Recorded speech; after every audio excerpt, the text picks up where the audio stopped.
पिंपळवंडीत 10 वर्षीय मुलीवर अत्याचारानंतर हत्या. आरोपीला फाशीची ग्रामस्थांची मागणी. पुणे जिल्ह्यातील जुन्नर तालुक्यातील पिंपळवंडी येथे 10 वर्षीय अल्पवयीन मुलीवर अत्याचार करून तिची हत्या केल्याच्या आरोपाने परिसरात संतापाची लाट उसळली आहे.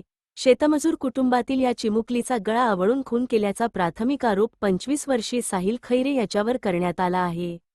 ओळखीचा फायदा घेत आरोपीने मुलीला गाठले आणि तिच्यावर अत्याचार केल्यानंतर तिची हत्या केल्याचा पोलिसांचा प्राथमिक तपास आहे. घटनेची माहिती समोर आल्यानंतर पिंपळवंडी ग्रामस्थ मोठ्या संख्येने संतप्त झाले.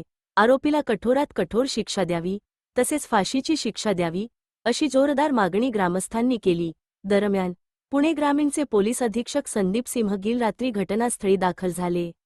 यावेळी संतप्त ग्रामस्थांनी त्यांना घेराव घालत आरोपीला फाशी देण्याची मागणी केली. या घटनेमुळे परिसरात तणावाचे वातावरण निर्माण झाले असून पोलिसांकडून पुढील तपास सुरू आहे.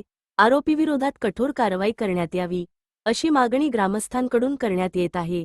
Video Naushad Shaikh, police times news.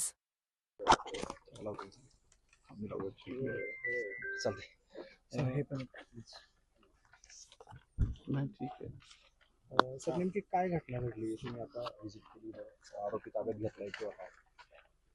आज संध्याकाळी दुपारच्या नंतर एक 25 वर्षाच्या तरुणाने एक 9.5 वर्षाची जी मुलगी आहे त्याच्या शेजारी घरात जे राहत होती ते घरी दुसऱ्या मुलाबरोबर खेळत असताना टी व्ही बघत असताना ते त्यांना घरातून ओळख असून बाहेर घेऊन गेला आणि गावी बाहेर हे जे शेत आहे ते शेतात पुढे जाऊन त्यांनी त्याच्यावर लैंगिक अत्याचार केला आहे आणि त्याची हत्या केली आहे. ह्याचा जे आरोपी आहे त्याला ताब्यात घेण्यात आलेला आहे आणि पुढील जे तपास आहे ते चालू करण्यात आलेला आहे.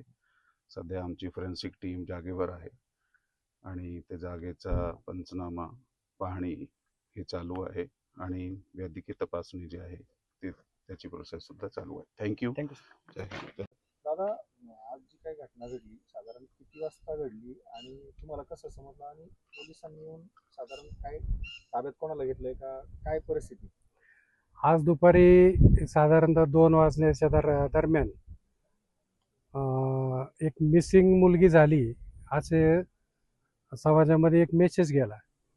त्याच्यानंतर त्या घरच्यांनी साधारणतः 1-2 तास 4 वाजेपर्यंत शोधण्याचा प्रयत्न केला, परंतु त्यानंतर घरच्यांनी तक्रार दिल्यानंतर डिपार्टमेंट इथं हजर झालं आणि डिपार्टमेंटबरोबर आम्ही सगळे त्यांच्याबरोबर मदत करत होतो. इकडचे ओढे असतील, विहिरी असतील किंवा ऊसाचं शेत असेल, ह्या सर्व ठिकाणी आम्ही त्यांना शोधण्याचा प्रयत्न केला, परंतु ते काय हाती यश येत नव्हतं. नंतर ह्या रोडला जेवढे CCTV कॅमेरे आहेत खाजगी मालकीचे, ते सगळे कॅमेरे आम्ही चेक केले डिपार्टमेंटच्या साहाय्यानं, तरी त्या कॅमेऱ्यामध्ये काही त्याचा शोध लागत नव्हता.